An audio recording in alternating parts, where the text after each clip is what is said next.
Hello అండి, అందరూ ఎలా ఉన్నారు? ఈరోజు కార్తీక పురాణం 3వ అధ్యాయం నది స్నాన ఫలితం. కార్తీక మాసంలో సూర్యోదయానికి ముందే నది స్నానానికి ఆచరించాలి. నదిలో చేస్తే కార్తీక స్నానం మరింత ఉత్తమ ఫలితాలను ఇస్తుంది. కార్తీక మాసంలో ఆరోగ్యంగా ఉన్నవారు తప్పనిసరిగా నది స్నానం, దేవతార్చన చేయాలి. ఉపవాస దీక్షను చేపట్టి శివాలయాలలోనూ విష్ణు ఆలయంలోనూ దీపాలు వెలిగించాలి. కార్తీక వ్రతాన్ని ఆచరించాలి. ఆరోగ్యంగా ఉండి స్నానం కూడా చేయని వారు అనేక పాపాలు చేసినట్లు అవుతుంది. ఆ పాపాల ఫలితంగా వారు అనేక నీచ జన్మలను ఎత్తవలసి వస్తుంది. బ్రహ్మ రాక్షసులుగా పుట్టవలసి వస్తుంది. అందుకు ఉదాహరణగా వశిష్ఠుడు జనక మహారాజుకు ఒక కథను చెప్పడం మొదలు పెడతాడు. రాజా, పూర్వం ఆంధ్రదేశంలో ఒక సత్ బ్రాహ్మణుడు ఉండేవాడు.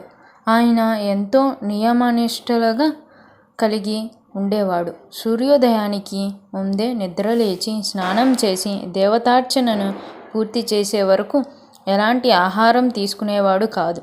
సమయం దొరికినప్పుడల్లా ఆయన తీర్థయాత్రలు చేస్తూ ఉండేవాడు. కార్తీక మాసంలో నదీ తీరాలలోని క్షేత్రాలను దర్శించేవాడు. అలా ఒకసారి ఆయన కార్తీకంలో తీర్థయాత్రలకు బయలుదేరుతాడు. అలా ఆయన గోదావరి నది తీర ప్రాంతంలోని క్షేత్రాలను దర్శిస్తూ నడక సాగిస్తున్నాడు. గోదావరి నది మధ్యలో ఒక ప్రదేశంలో పెద్ద మర్రి చెట్టు ఉంటుంది. ఆ చెట్టుపై చాలా కాలంగా ముగ్గురు బ్రహ్మరాక్షసులు నివసిస్తూ ఉంటారు. భయంకరమైన ఆకారంతో ఉన్న ఆ రాక్షసులు అటుగా వచ్చిన వారిని చంపేసి ఆహారంగా తీసుకుంటూ ఉంటారు. దాంతో ఈ విషయం తెలిసి ఆ చుట్టుపక్కల ప్రజలు ఎవరు కూడా ఆ దరిదాపుల్లోకి వచ్చేవారు కాదు. అందువలన ఆ ప్రాంతమంతా నిర్మానుష్యంగా ఉండేది. తీర్థయాత్రలు చేస్తూ వస్తున్న తత్వనిష్ఠుడికి ఆ ప్రాంతం కొత్త కావడం వలన ఈ విషయం తెలియదు. అటుగా ఎవరూ రాకపోవడం వలన ఈ విషయం తెలియజెప్పేవారు ఉండరు. అందువలన తత్వనిష్ఠుడు గోదావరి తీరంలో నడుచుకుంటూ వస్తుంటాడు. చాలా దగ్గరికి వచ్చిన తర్వాత ఆయన మర్రి చెట్టుపై ఉన్న బ్రహ్మరాక్షసులను చూస్తాడు. అంతే, భయంతో వణికిపోతాడు. ఇక ఈ పరిస్థితుల్లో తనని ఆ భగవంతుడే కాపాడాలని అనుకుంటాడు. నారాయణ నామస్మరణ చేస్తూ అక్కడి నుంచి పరుగు అందుకుంటాడు. మర్రి చెట్టుపై ఉన్న బ్రహ్మరాక్షసులు తమని చూసి పారిపోతున్న బ్రాహ్మణుడిని చూస్తారు. ఎంత మాత్రం ఆలస్యం చేయకుండా ఆయన వెంట పడతారు. బ్రహ్మరాక్షసులు తన వెంట పడటం చూసి తత్వనిష్ఠుడు మరింత వేగంగా పరిగెత్తడం మొదలు పెడతాడు. అయితే బ్రహ్మరాక్షసులు పెద్ద పెద్ద అంగలు వేస్తూ చాలా వేగంగా అతనిని సమీపిస్తూ ఉంటారు. అప్పటికే చాలా రోజులుగా నడుస్తూ ఉండటం వలన ఆ బ్రాహ్మణుడు ఎక్కువగా పరిగెత్తలేకపోతుంటాడు. తాను బ్రహ్మరాక్షసులకు చిక్కడం, వాళ్ళ చేతిలో చావడం ఖాయమని ఆయన భావిస్తాడు. బ్రహ్మరాక్షసులు తత్వనిష్ఠుడిని దాటుకొని ముందుకు వెళ్ళి ఆయనకు ఎదురుగా నిలబడతారు. వాళ్ళను చూడగానే ఆయన కంపించిపోతాడు. తనని వదిలేయమని కోరతాడు. ఆ బ్రాహ్మణుడు చాలా భక్తిపరుడని, నియమనిష్టలు కలిగిన వాడని ఆయన తేజస్సును బట్టి బ్రహ్మరాక్షసులకు అర్థమవుతుంది. అందువలన వాళ్ళంతా కూడా ఆయనకు వినయంగా నమస్కరిస్తారు. ఓ బ్రాహ్మణుడా, భయపడకు, నిన్ను మేము ఏమీ చెయ్యము. నీ వంటి ఉత్తమమైన బ్రాహ్మణుడిని ఈ మధ్యకాలంలో చూడలేదు. ఎందుకో నిన్ను చూడగానే మమ్మల్ని ఉద్ధరిస్తావని అనిపించింది అంటారు. ఎప్పుడైతే ఆ బ్రహ్మరాక్షసులు తనకి నమస్కరించారో అప్పుడే ఆయనలో భయం తగ్గిపోయింది. ఆయన మనస్సు కాస్త తేలికపడుతుంది. దాంతో ఆయన తన ఆయాసం, దాహం తీర్చుకుంటాడు. ఆ తర్వాత, అయ్యా, మీరెవరు? చూడటానికి బ్రహ్మరాక్షసులుగా ఉన్నారు. వికృతమైన ఆకారంతో భ్రాంతులను చేస్తున్నారు.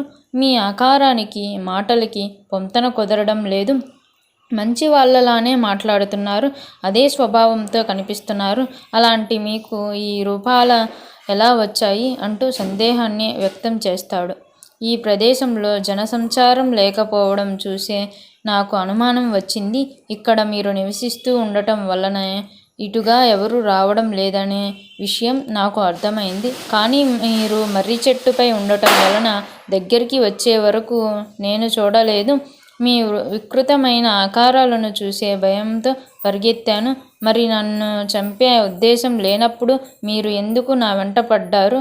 మీకు ఏం కావాలి? నా వలన అయ్యే సాయం ఏదైనా ఉంటే తప్పక చేస్తాను అంటాడు.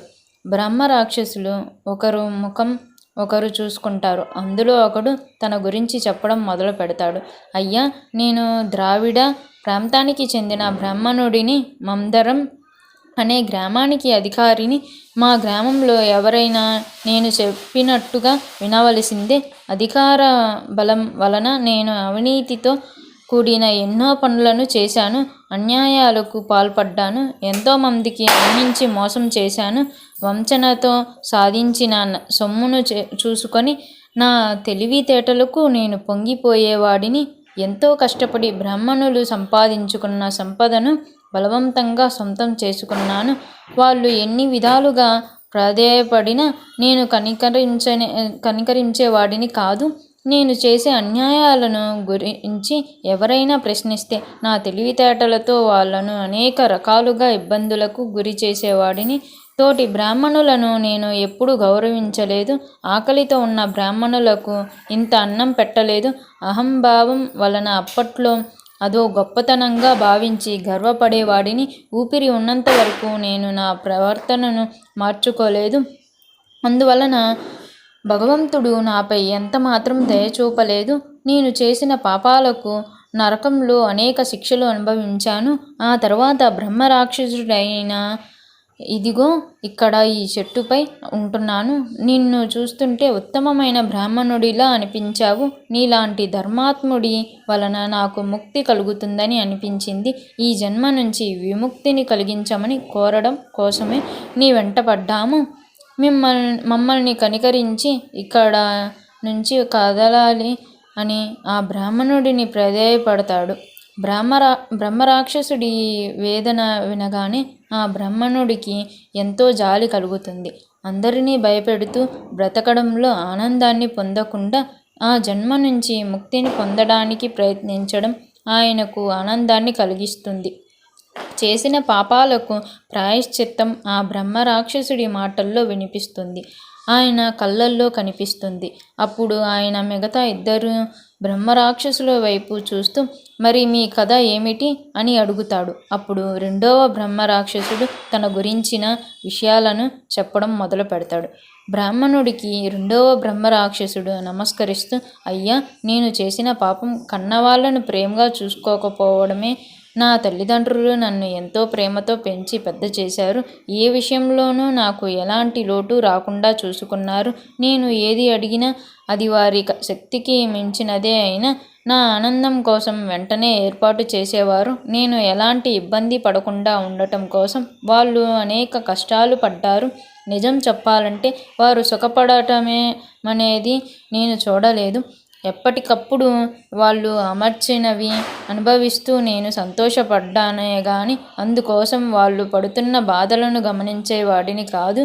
ఊహ తెలిసే వయసులో ఆ విషయాన్ని గ్రహించిన పెద్దగా పట్టించుకోలేదు. నన్ను ఆనంద పెట్టడం కోసమే వాళ్ళు జన్మించారన్నట్టుగా వ్యవహరించడం మొదలుపెట్టాను. యవ్వనంలోకి అడుగుపెట్టిన తర్వాత అందమైన అమ్మాయితో నా వివాహం జరిపించారు. ఆమెతో కలిసి నేను ఆనందంగా హాయిగా ఉండాలనే ఉద్దేశంతో అన్ని ఏర్పాట్లు చేశారు. అయితే వివాహమైన తర్వాత నేను పూర్తిగా భార్య వ్యామోహంలో పడిపోయాను. ఎంతసేపు భార్యకి ఏం కావాలో చూసేవాడిని కానీ తల్లిదండ్రులకు పట్టించుకొని ఎరుగను.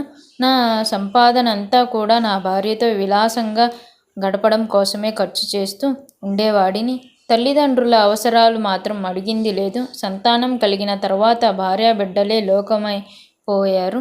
వాళ్ళతో ఎప్పుడు సంతోషంగా గడపడం కోసమే నేను నా కాలాన్ని ఖర్చు చేసేవాడిని. అమ్మా నాన్నలను ప్రేమగా చూసింది లేదు.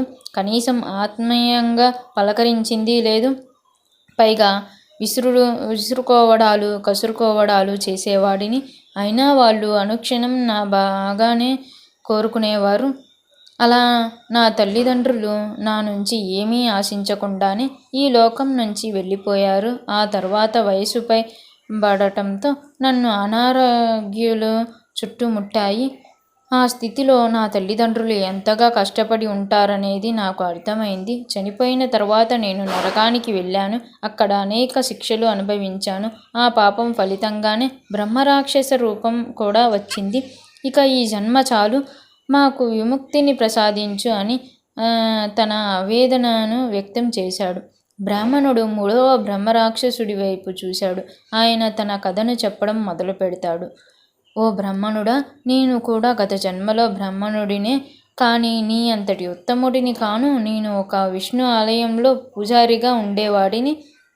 అనునిత్యం భగవంతుడి పూజలో సేవలో తరించవలసిన నేను ఎప్పుడూ కూడా వాటిపై శ్రద్ధ పెట్టలేదు. ఏ రోజు కూడా ఆ స్వామిని అంకిత భావంతో అర్చించనిది లేదు. మనసంతా ఇతర వ్యామోహాలపై సంచరిస్తూ ఉండేది. మనసు ఎటు వెళితే నేను అటు వెళ్ళాను. ధర్మబద్ధమైన కోరికలను తీర్చడానికి భగవంతుడు సిద్ధంగా ఉంటే నేను ఆయన పాదాలను వదిలిపెట్టి అందుకు భిన్నమైన మార్గంలో ప్రయాణించాను. భగవంతుడి సేవ కోసం ఉపయోగించవలసిన వాటిని కూడా నేను నా సంతోషాల కోసం ఇతరులకు సమర్పించుకున్నాను.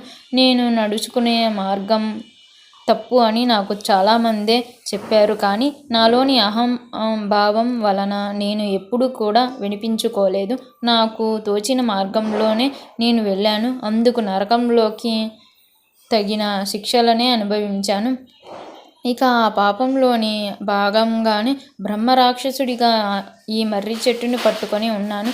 దయతో మాకు ఈ జన్మ నుంచి విముక్తిని కలిగించు. అందుకే ఏం చెయ్యాలో చెబితే చేయడానికి మేము సిద్ధంగా ఉన్నాము అంటాడు. ఇక మీరు బాధపడవలసిన పని లేదు. ఇది కార్తీక మాసం. నేను నది తీరాల్లోని క్షేత్రాలను దర్శిస్తూ వెళ్తున్నాను. మరి కొన్ని రోజులలో కావేరీ నదికి చేరుకుంటాను. మీరు నన్ను అనుసరించండి. కార్తీక మాసంలో నది స్నానం వలన అనేక పాపాలు నశిస్తాయి అని చెబుతాడు. బ్రహ్మరాక్షసులు ఆనందంతో ఒకరి ముఖం ఒకరు చూసుకుంటారు. ముగ్గురు కూడా ఆ బ్రాహ్మణుడిని అనుసరిస్తారు. అలా కొన్ని రోజుల పాటు ప్రయాణించి వాళ్ళు కావేరీ నదికి చేరుకుంటారు. ఆ నదిలో ఆ బ్రాహ్మణుడు స్నానం చేస్తాడు. ఆయన ఆదేశం మేరకు ముగ్గురు బ్రహ్మరాక్షసులు కూడా ఆ నదిలో స్నానం చేస్తారు. ఆ తర్వాత ఆ బ్రాహ్మణుడు తన నది స్నాన ఫలితాన్ని ఆ ముగ్గురికి ధారపోస్తాడు. దాంతో వాళ్ళకి బ్రహ్మరాక్షస జన్మ నుంచి విముక్తి లభించి దివ్య శరీరాలతో పుణ్యలోకాలకు వెళ్ళిపోతారు. కార్తీకంలో నది స్నానం ఎంతటి పుణ్యప్రదమైనది తెలుసుకొని వశిష్ఠ మహర్షికి జనక మహారాజు భక్తి శ్రద్ధలతో నమస్కరిస్తాడు. కార్తీక పురాణం 3వ అధ్యాయం అయితే ఉన్నారు కదండి.